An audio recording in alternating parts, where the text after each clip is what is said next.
Well, this is what good governance looks like. This is what it looks like when a representative of the people does something that benefits the people and not a massive corporation, not a nameless foreign billionaire who's going to be the boss of 100,000 Americans, take their money and go spend it in Dubai.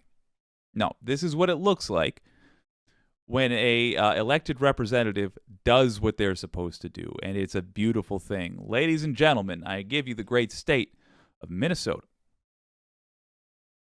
There was a lot of cheering at the state capitol today from Uber and Lyft drivers as the Senate passed a bill related to rideshare.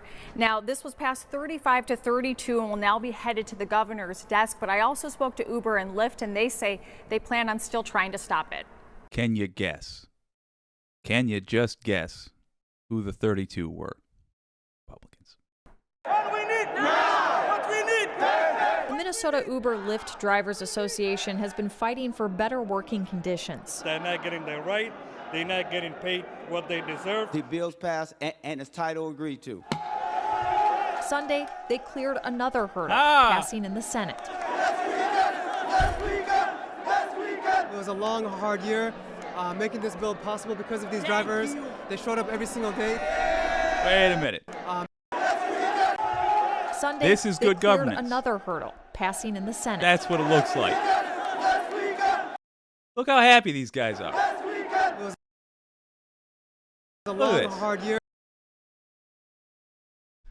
That could be all of us. That could be in all 50 states. Beautiful. Making this bill possible because it hasn't said it yet, I don't think. Let me just give you context. They have given a minimum wage to Uber drivers, so you don't accidentally waste the whole day out on the road. Can't feed your family working for this soulless corporation. It's not an insult to the corporation. It's a fact. Corporations are not people. They don't have souls. If you believe souls exist. But yeah, you don't. You're out there breaking your back. You're guaranteed a minimum pay because of the actions taken by this politician. Well done. Because of these drivers, they showed up every single day. Good job. It means a lot to History me. will definitely Hey, I know that, lady. The bill includes minimum pay rates and protections against Also being would've been fired. Republicans raised concerns about the bill. The bill will have the most expensive rates here in Minnesota in the country. Yeah, I'll take this one. If you cannot afford to run the service and pay the people who make it possible a living wage, then you simply cannot afford to run the service. We should put this bill literally in all 50 states. Anywhere Uber is allowed to operate. I actually don't know if it's allowed in all 50 states, but anywhere Uber is allowed to operate must have a bill like this. Hell, we should try for a federal version. We're going to see it either work or not in Wisconsin. Either Uber is going to continue on in Wisconsin, and the billionaires that own it are going to have to buy only 4 yachts instead of 6 this year. Or it doesn't work. Either way is evidence for the fact that we should have it. Because if it doesn't work, if Uber can't function, well, Minnesota Uber drivers are allowed to live their lives. That means Uber is stealing from Americans in 49 other states. They're stealing from people. The company is not worth the time of its employees. So that's the answer to this guy's question. And any complaining he's doing now is simply answered by that's the company's problem, not the human beings who have families to feed. This bill will make rideshare too expensive for many Minnesotans. Uber is urging the governor to reject the bill, saying, quote, "Unfortunately, what we're left with is a bill rushed through in the final hours that will leave hundreds of low-income and disabled riders stranded and thousands of drivers without work." Lyft also responded, saying, quote, "This bill would destroy rideshare for the majority of Minnesotans," end quote, and claimed that ride fares would more than double. Lyft is also asking for the governor to veto the bill. Take this fight to the governor and make sure he signs the bill.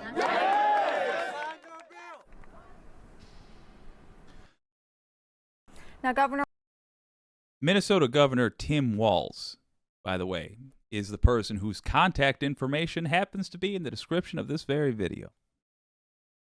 Why don't you consider contacting him and telling him that it would behoove him not to veto this bill? Now, just to be clear, Tim Walz is a hell of a good governor. I don't think Tim Walz would veto this bill. But never, ever, ever trust a politician. Especially not an old school Democrat. Don't trust him. You can like him. You can vote for him. But don't trust him. Writing one email now can save you 100 emails in the future. Writing one email to a governor saying, "Don't pooch this," as just insurance to make sure he doesn't pooch it,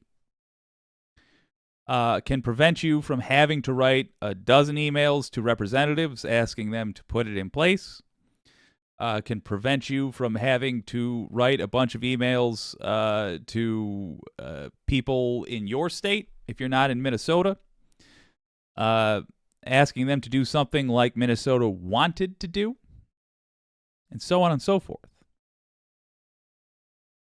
I recommend it. That said, remember, Tim Walz is one of those folks that was rescuing, I believe, trans people and offering a safe haven. My God, I'm getting my V's and B's confused. That's why I shouldn't do this stuff when I'm tired. He was offering them a safe haven. It was either that or abortion seekers or both. But regardless, Tim Walz has earned some left cred. But that said, don't trust a politician. All right, let's let this gal, let me give her a proper outro again.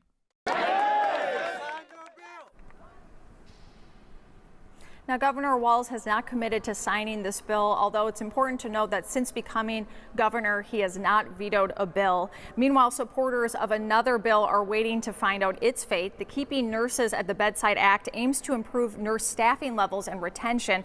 Mayo is now exempt from the bill after threatening to pull billions of investments out of Minnesota if included. The Minnesota Hospital Association says, quote, "We remain extremely concerned that if this bill becomes law as written, it will jeopardize patient care and force hospitals and health systems to shutter units and reduce services." Meanwhile, very interesting what she's talking about there, but let's keep it focused.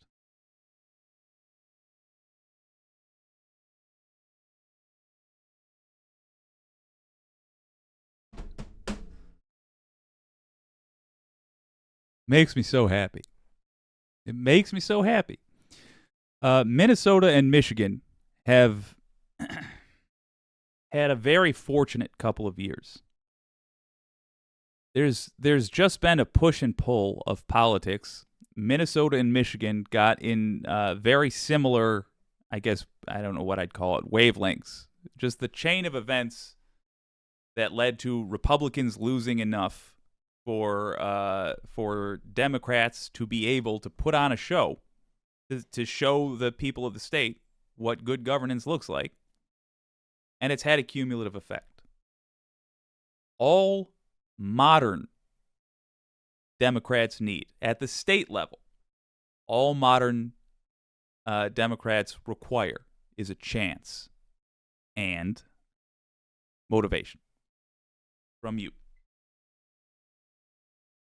What can you do tonight? Tonight you can write Tim Walz. Tonight you can tell Tim Walz, "Hey, look, I appreciate what you've done in the past. If you got eyes on a national stage, so far so good, my friend. But let me tell you, the folks in your party are real proud of your state and this bill. And we'll be real disappointed. Perhaps unreconcilably disappointed might be a word. If you fail to sign it.